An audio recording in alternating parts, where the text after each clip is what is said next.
welcoming today Dr. Danielle Wischenka to the Edu Switchboard podcast. Welcome, Dr. Wischenka.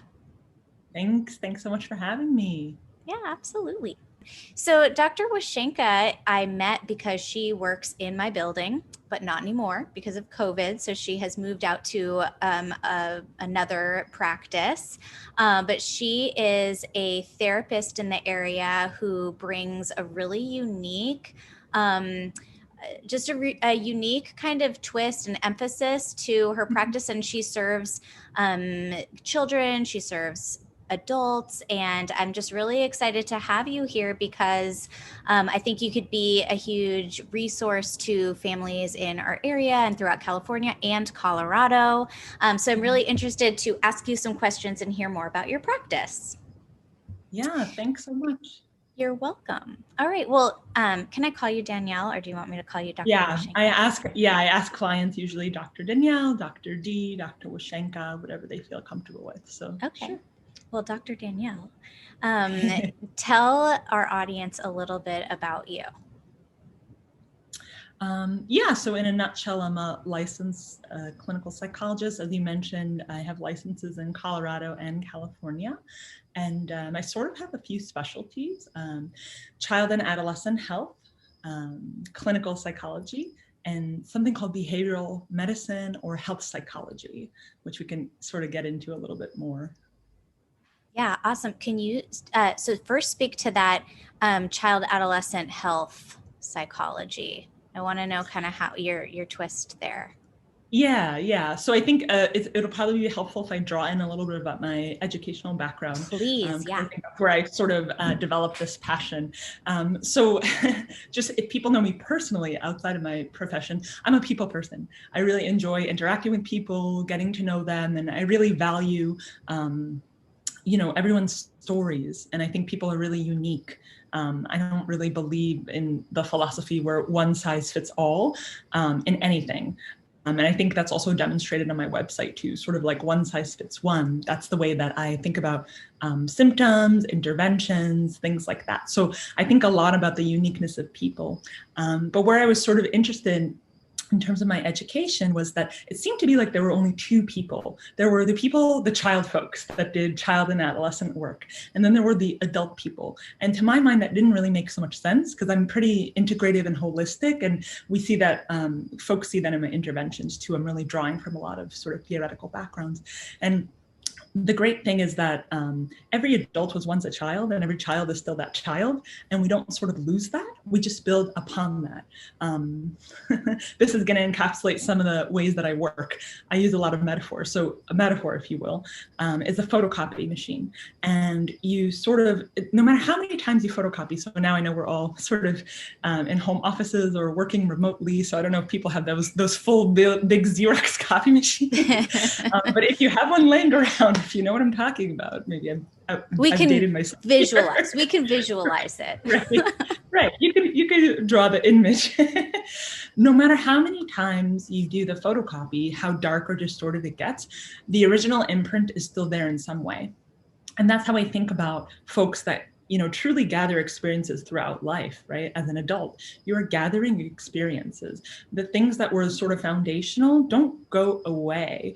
And I think that's where folks sometimes get stuck. And I'll sort of bring it back in because I know I'm going tangential here. That's okay. I love tangents. Go for it. Great. So getting back to sort of the child and adolescent piece, it was important for me because I was always interested in biology and behavioral theory and sort of all the underpinnings of folks, right? Behaviors, why things become cyclical, why things are stuck, why a person can't what are the barriers to get out of a certain situation? Why was it there to begin with? Why did those barriers get created? What was protective about it, right? So that's how I think about people in my sort of clinical and professional capacity. And so what I noticed is that it was sort of either adults or child and adolescent. If you were doing health or if you were doing clinical psychology, I'm sure folks have been listening to the podcast, but that sort of means more of the classical psychiatric symptoms, or clinical health, meaning chronic pain, illness, sudden injury, bodily integrity harm, things of that nature. And so I was sort of along that middle ground. We were learning everything about all the classic psychiatric symptoms, as well as all the medical stuff, being embedded, going into hospital visits, doing all of that. And I recognize that there are people of all ages that are experiencing this. And even somebody that comes and they're in their 40s, let's say, and they have panic attacks. They could have had something that was, a tremendous injury or illness in their childhood that really sort of allowed, those photocopies, those prints were there embedded in them.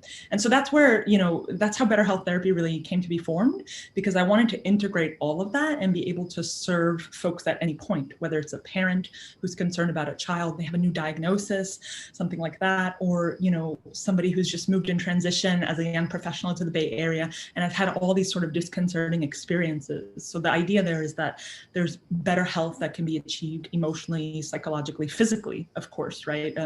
Very much a believer in mind-body connection. So that's me in a nutshell. I love that. And I should have said at the beginning that the name of your business and your practice is Better Health Therapy. And I love that because now that you say it, you think like, oh, Better Health Therapy, but it really is a metaphor. Like you really are saying like, I want you to, I'm helping you have better health. It's not just like a noun, Better Health Therapy. It's like, it's almost like a verb, like absolutely. Yeah. Absolutely. It was very intentional. So I was struggling a lot in the beginning to figure out how is this going to sort of capture the essence of me and what I'm hoping to achieve. Not every psychologist or therapist, as you know, is the same. Everyone has a different style and flavor. Right. And I love how you say also it's a metaphor, because it truly is. I use so many metaphors in my work. I think people are able to grasp that. It's a little bit easier to hold emotional content when you push it into a metaphor. And then you can sort of play around with the metaphor, right? Like what are the things that are gunking up my photocopier, right? So that's sort of symbolic of maybe past traumas or something like that. It's a little bit easier to talk about.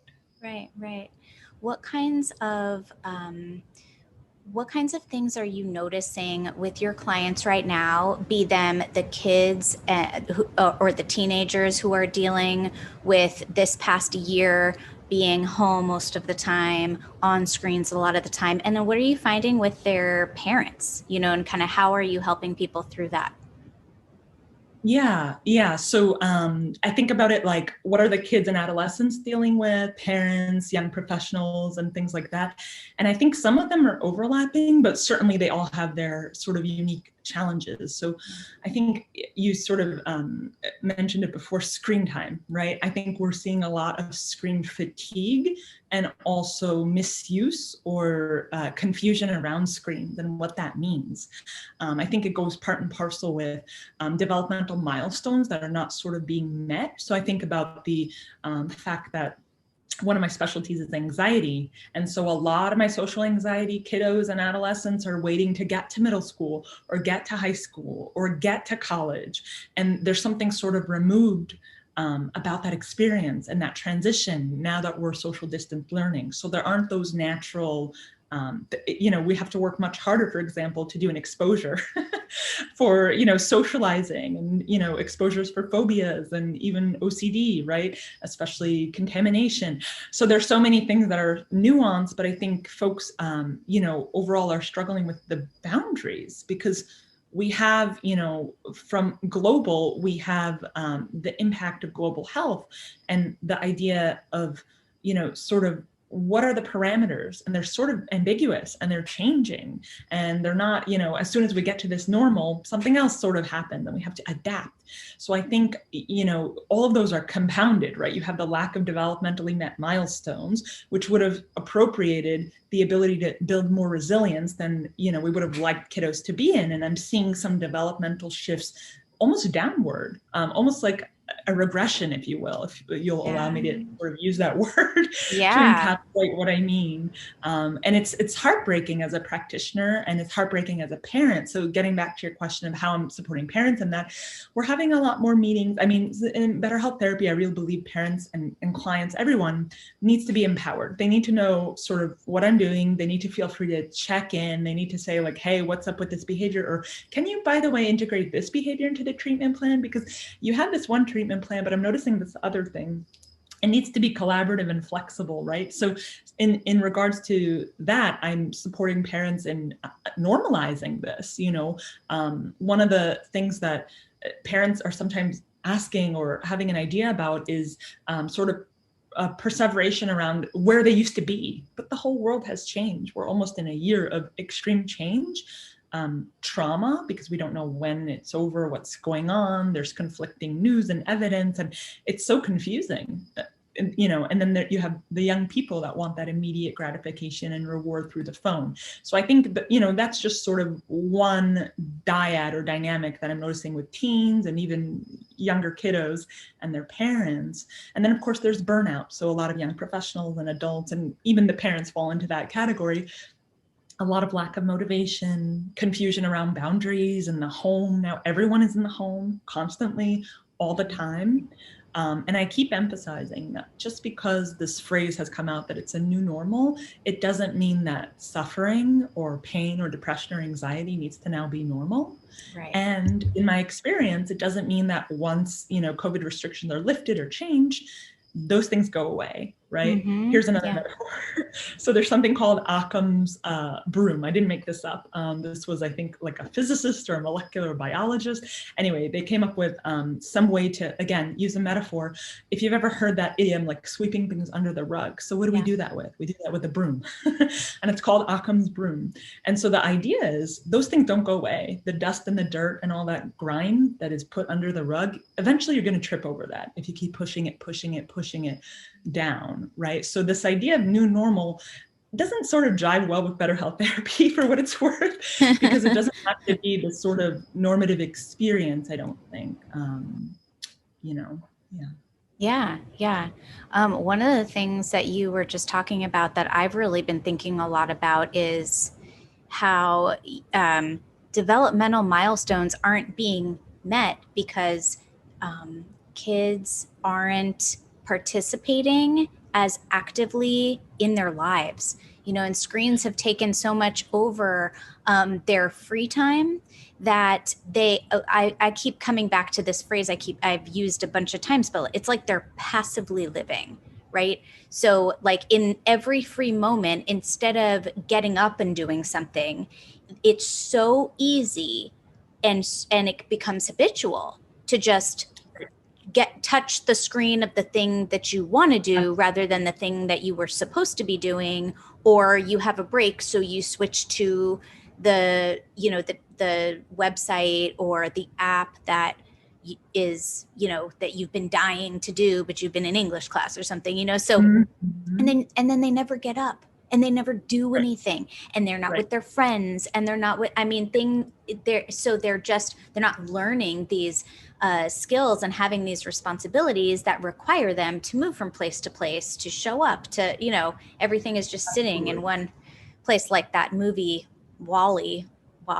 Is that, you know what I'm talking about, where they just sit and they get like carted around in their seats and everybody gets larger. Absolutely. I love what you say. You encapsulate it in the phrase passive living. And I think I've used a couple of different phrases like reflexive living, because the opposite in my mind is living intentionally, with intention and showing up and being who you want to be.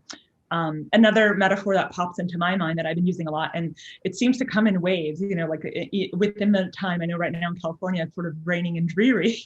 So I think I notice patterns, within weeks where a lot of clients are down. And then when they're doing well, they're all sort of doing well. I think the sunlight has a lot to do with it. Mm-hmm. But one of the metaphors that I use is, if you've ever seen, and I wish I had it with me to show you, those nested dolls, like the Russian nested dolls, I think maybe other ethnicities. So I think about it like we see the bigger dolls and then the small ones. And I really think about core issues as being sort of the last nested doll, the really tiny one, that sort of everything fits into that. And at first glance, a parent may be inclined to, for example, as we were talking about phones, take away phone privileges or screen time privileges because the child, their adolescent, their teen, their kiddo isn't doing what they're supposed to be doing. I think about what they're supposed to be doing. Procrastinating is the opposite of that, as this first or second doll, right? So that's our identified problem. But is that really what the issue is? So I like to look, as I'm sure you know by now, under all the dolls and really just stack them out, take a look and see, well, what do we have here? What is the reason for all these different behaviors? And a lot of times in the last month or so, I would say specifically, I think, the winter when there was hope in California, at least that things would sort of open up a little sooner, and with the election and what have you, we won't get into that, like all of these things, right? I sort of noticed that procrastination is actually protective of these kids because then they don't have to recognize that they are missing out on those milestones that we're talking about. And that there maybe is some core belief, if you will, to borrow CBT term here, of fear of loneliness, which is being, actualized to some extent, right? This is a real thing that's happening. And so a lot of conversation that I'm having with parents, they sort of want to know, well, what's the bottom line? How do we make sure we can shape this behavior? Again, to borrow from behavioral terms here, how can we make sure that they do these things? Well, first of all, let's recognize why we're thinking the same goals should apply right now to a kid that's in a total lockdown, is in total isolation. And what is the meaning of that goal being achieved? Can we be flexible about the meaning and the milestones you want your kiddo to meet? Right? What's the intention? What's the reason and rationale behind that? So it's sort of, I think about it like unpacking all the dolls and putting it there and recognizing, you know what? The reason that my child is procrastinating isn't because they're lazy or have these labels or they're struggling or, they have, they're compounded with learning disabilities.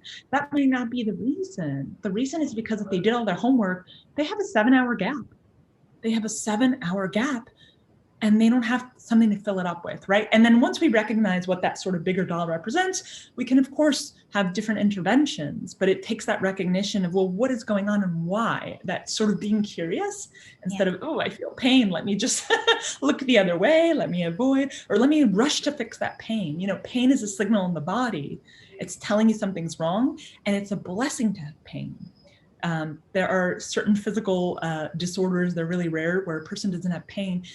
They can die because they don't feel freezing or hot temperatures. Right. They can bruise really easily. They don't know if they're bleeding. Those things are painful. We don't wish them upon anyone if they can avoid it. But there's a real reason why we feel that. And that, that's something to signal us and something to think about, I think. Yeah, yeah. Speaking of pain, and I want to kind of shift over to wellness, because I think for adults, I understand you have I want to hear what your thoughts are about wellness during this time, what you're working on adults with health psychology, because I think you have a lot to say here. And when I was reading a little bit about you and about how you work, I think it would resonate a lot because I am very much into balance and kind of a well-rounded, nutrition, physical exercise, and just that whole mind, body, health and wellness. Sure. And psychology and mental health, so right.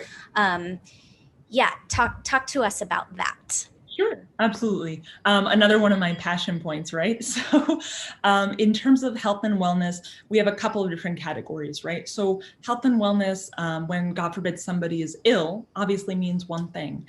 Health and wellness, when a person is feeling like they just want to get better, they want to improve an aspect of their life, is sort of another area. So, as I mentioned earlier, I'm traditionally working with sort of chronic medical illnesses, conditions, injuries, and traumas and things like that. But I think your question is more speaking to, well, what about folks that are maybe more interested in the wellness, as it relates to maybe holistic medicine and things like that?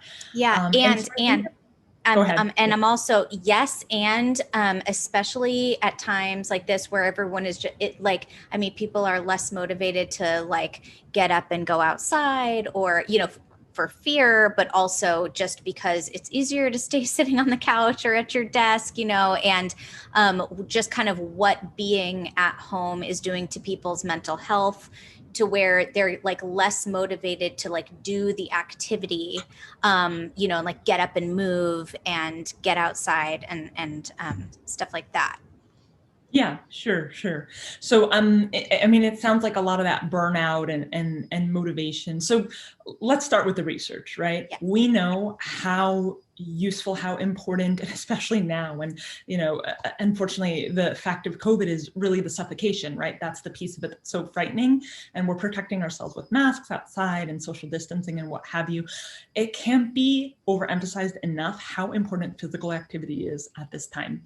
And I recognize that in California, not necessarily in the heart of the winter where I feel like we're at now, but throughout the year generally, a lot of outdoor activity is what's sort of prioritized in terms of physical activity. So the number one thing is we sort of have to shift our mindset, and we have to understand it's really great. We're at an advantage because we know a lot of things we're struggling with are behavioral in nature, which means ding, ding, ding, we're in control, and we can actually take back the control and be empowered and shift our behaviors. It just takes a little bit of thinking about ourselves as sort of an organism in an environment, and how can I shift the environment to change what this organism wants to do behaviorally. So in terms of physical activity, I mean, we know from the research, it's promoting oxygenated blood. It's going to help a lot with depression. It's going to fight those, COVID blues. Let's be frank. The part of the workout that's the hardest is getting to the workout. Right. Maybe in the middle of the workout, you're thinking, oh my goodness, why did I do this? Why did I do this cycling class? But let's face it, at the end, you feel proud. You feel sweaty, you feel great, you feel pumped. So it's sort of the same thing in terms of the emotional health aspect. So, I'm toggling here. I'm going back to the emotional health and wellness. It's hand in hand, right? Clients are needing to sort of show up and be real, not only about their physical health, about their mental health too, right? And so you mentioned something a little bit earlier about motivation to get off. I'm a firm believer in flexibility, and I saw recent research that also suggests if you've known about the sort of the movement of the brain and the new wirings that can be developed, I think they just maybe it's in the last 5 years they have evidence to suggest that we can rewire our brains until death. So I think we were thinking about it as a little bit more rigid in terms of maybe 30s, 40s, when development stops. There's really research to suggest now that we can rewire our brains. It's just a matter of working to rewire our brains, right? So that's sort of like, I think about it as mental hacks. How can we hack the system, right? How can we hack our own mind? I guess it's really fitting in the Bay Area, right? With all the engineering and what have you around here. Yeah. But so, hackable ways. So one idea, hack the mind, physical activity, right? What does that mean to a person? How are they going to implement that? Those are behavioral strategies we can sort of employ, thinking about what you have available for yourself. Do you have weights that you can do? If you have back-to-back meetings, can you schedule yourself out 15-minute breaks in that? So can you be flexible in some way? Can you make yourself a schedule where you're walking? Can you utilize technology? It's not all bad, right? If you have some sort of a smartwatch or a smart device where you can just have that alarm, just remind yourself, drink water, walk around. So I hear you. If you're homebound or if you're really concerned, there are ways that you can still implement that activity that's going to break up the monotony of the day, right? Yeah. So that's sort of for motivation and burnout. I think that's really important. I think also another big piece that I'm mentioning to a lot of young professionals and parents and even my teens that I work with, right, is recognizing your expectation. I think I mentioned that a little bit earlier in the podcast, right? Why are we still expecting this? And are there ways for us to be flexible about what our milestones are in order to celebrate it, in order to feel good about it, especially with burnout? For example, I know it seemed like there was Martin Luther King Jr. Day, and then a lot of my young professionals were saying, I'm still like in holiday mode. I haven't transitioned back. And my response was, well, why did you think it would be so easy to transition back? Where did you go for Christmas again? Oh, you were on your couch. Do you recognize that not having that break is actually impacting you? Did you stop and think and be sort of compassionate with yourself about it and sort of embodying that? So I think that's, a couple of examples that encapsulate what I think wellness is about. Yeah. And how it's utilized in better health therapy. I love that, because what you're saying is they're just little steps that you can take to get such a huge shift in the way that you're thinking about things, in the way that your body feels. Like there are really small things that you can do that have a very large impact on just kind of your health and wellness in general. Yeah. And I'll just add, Jana, that I work with a lot of perfectionists also. And then it's sort of a double-edged sword of what you said. So I'll just put that caveat there that they then get stuck in this mentality of, why can't I do it? It's so simple and little. And the truth is, again, why are you thinking that it's so simple and little for you in this time frame with these circumstances? Yes, they sound simple, but there's a barrier to get it, and that's okay. There's no shame here. There's no belittling. I mean, I think that's why psychotherapy and psychology is so beautiful, because we're not judging you in that way of why aren't you up to expectations. We're thinking about how can we get you there? Right. And for me, I think I'm almost more excited than most of my clients when they meet those positive milestones. I'm like, yeah, you know, I joke that like Dr. Danielle is also Coach Danielle. So Coach Danielle is coming, we're going to give some tough love. But, you know, you're getting my, you know, you're my special athlete. You're getting that gold medal in the Olympics. Yeah. That's what I helped to train. I helped to get you there. That's amazing, you know? Yep. I think that we're kindred spirits, you and I, because I feel very similar with my clients too. I get so excited. But you know, it's January, right? So all of the research on, you know, New Year's resolutions or starting new habits, right? There's all this, you know, hubbub around the beginning of the year.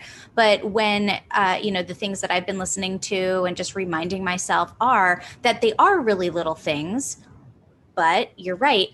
To get yourself to do those little things is the hard part. And so Right. All of those books that I've been listening to and research that I've been reading has been suggesting is like what we already know is that if you can get yourself to just do the very first part of that, like a little tiny mini habit, if you could get yourself to do one push-up, if you could get yourself to turn on the workout video, like whatever it is that you choose that is the smallest little piece that you can do. And even if you just do that for 2 minutes, you know, whatever it is you do for 2 minutes, or you start with the smallest step, you're going to go out on a run. Okay, well, don't go out on the run. Just put your shoes on, you know, put the running shoes on. And then it starts to get you into a momentum that you can build over time, you know, so, okay. Gosh. Okay. I've like had enough. I have so many questions, but I know that we have a little bit of a time constraint, so I won't keep you too long. But so when is the time when a person knows that it's time to come and see you, and then how do they find you? Right. So the really unique thing about better health therapy is that the evaluation or the assessment, initial intake, these are all synonymous, is its own. There's no sort of compulsory, you know, again, this is customizable. So there's no sort of 6-week program or anything like that. The way in which the intake and the steps work, and then I'll get back to the first question about why a person would consider doing that, is, you know, the following sequence. First, obviously, they may find out. They're welcome to use the webpage, and I know you have that information, so folks are able to look that up. If they're interested or wanting to explore more, I do a 15-minute phone consultation. That's a time to see, can better health therapy actually help? Do I think it can help?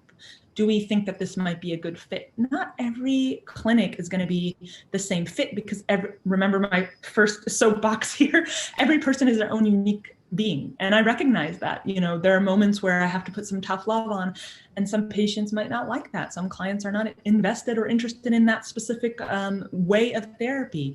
And if we have time, I have another metaphor for what that might look like as well. The music metaphor, if you remember, I'll make note of that. And so, you know, once we do that initial intake, it's a very comprehensive intake. I've had clients say, wow, I didn't realize you had so many questions. Well, yeah, I want to get to know you so that we can sort of fast forward to therapy session number 10 in the first session.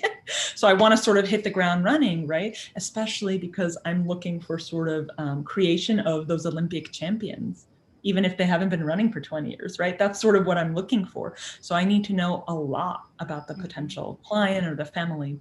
And so I ask, you know, a broad range of questions, including if they've ever been in therapy before. I have 2 sorts of camps with clients. It tends to cluster. folks that have never been in therapy and folks that have been in multiple different modalities, but it hasn't been effective for whatever reason. And I love working with everyone, right? And so I am really interested to know if they have been in therapy, what's worked, what hasn't. You know, we don't have to reinvent the wheel. Let's see what actually was useful, why it was useful. Let's sort of unpack that to think of another set of nested dolls. Yeah. Once we get to that intake, it's a 60-minute session. They've already filled out questionnaires. I've looked through everything. I already have a list of complete sort of analysis of not only the symptoms in the present, but where I would like to go potentially for treatment based on these other maybe unrelated factors that they're not sort of in tune with, right? What happened in 6th grade that she stopped seeing her friend? How did the family unit understand the body injury or, you know, the specific sudden death of the grandma in this context? Which symptoms, sort of like breadcrumbs. I'm looking, you know, in the Hansel and Gretel, I'm following the trail here, and I'm connecting the pieces and saying, oh, it used to look like this one cookie, or we're missing the chocolate chips, but this is sort of what the picture looks like. Let's fill in the blanks together. And at that point, I'm telling them, you know, based on everything, that 60-minute interview, the comprehensive intake that they've taken the time to fill out, the questionnaires, I'm considering a treatment plan, and I'm, you know, collaborative. So I'm saying, here are the reasons why I think this might work. Actually, they end up usually being 2 or 3 phase treatment plans, because we have to prioritize, you know, if you're in the middle of a crisis, what's going on, but then here's where it's coming from. Here's sort of the downward angle, the downward triangle. This is, you know, it's all being funneled down to this core issue, sort of like the nested doll analogy. So to get back to your earlier question of why folks would come, well, a couple of reasons. Crisis, ideally, you know, is when ideally I think a lot of folks want to come. Like sometimes, oh, I have a toothache. Oh, hopefully it'll go away. If it keeps coming back, though, why should we wait until it's a root canal? That's how I think about it. Not that a root canal, you know, is not fixable or sort of approachable in terms of therapeutic intervention, but there is something to be said about when we sort of catch a behavior so that it doesn't snowball and spiral into many other behaviors. So if something's not working in the family unit, if something is problematic in terms of the relationship between parents and a kid, or kid another kid, right? Or a young professional and their boss. If something keeps sort of causing a frustration or a stress, certainly physical symptoms manifest, a lot of stomach issues, a lot of unexcused absences, a lot of those sorts of things. That might be a time to call better health therapy. On the other spectrum, if somebody, you know, obviously if they're hearing what we're talking about and they're interested in improving the way that they understand themselves and their behaviors so that they can be empowered, so that they can take that piece of themselves and really understand for the rest of their life who they are, right? A lot of sort of who am I? A lot of those identity questions are coming up now. That would be another time to call better health therapy. Yeah. Oh, great. Yeah. I think that there are a lot of people who could benefit from that just kind of like road that you travel with them to find what it is, like unpacking to get to the core of that and seeing what can they do to kind of shift and change so that, you know, potentially they can move forward in a way that's different than the way that they've been stuck dealing with something for, you know, however long that's been for them, you know?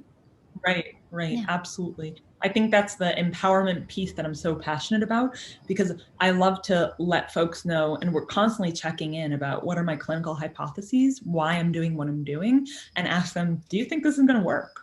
Right? Yeah. Are you know, do you think that that's going to be most useful for you? You don't. I really appreciate your honesty, because here's why I thought it's going to work.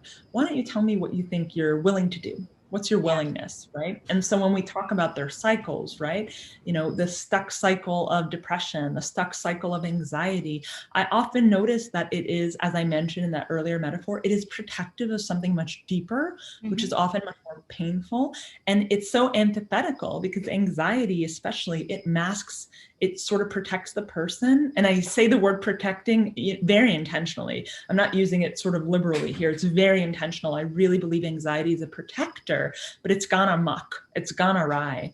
And so the anxiety, I think, is protective of a lot of these more painful situations or ideas about the self, that once we actually examine it, then we can be more flexible. We could start to understand why it happened, why it was internalized, and what do we do about it now? And that's really empowering when you see that transformation in a client or a parent or a kid, even when you could catch it sort of early on in the makings.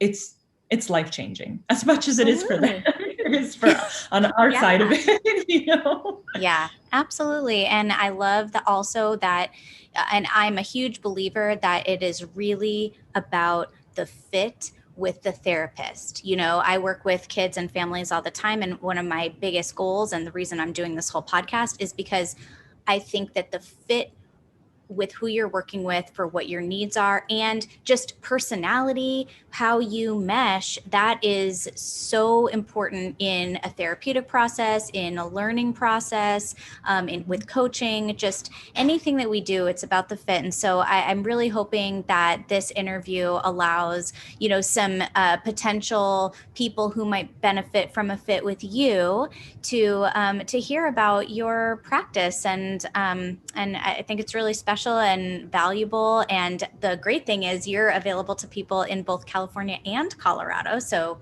that's amazing too, especially online, right? Because you can, yeah, Yes, yeah. absolutely. It's really exciting to be able to hear how much it's snowing in Colorado and to have the snow envy. Yeah, yeah. Well, Dr. Danielle, thank you so much. I appreciate your time, and I hope to talk to you again soon. Thank you. All the best. Be well. Thank you. Bye.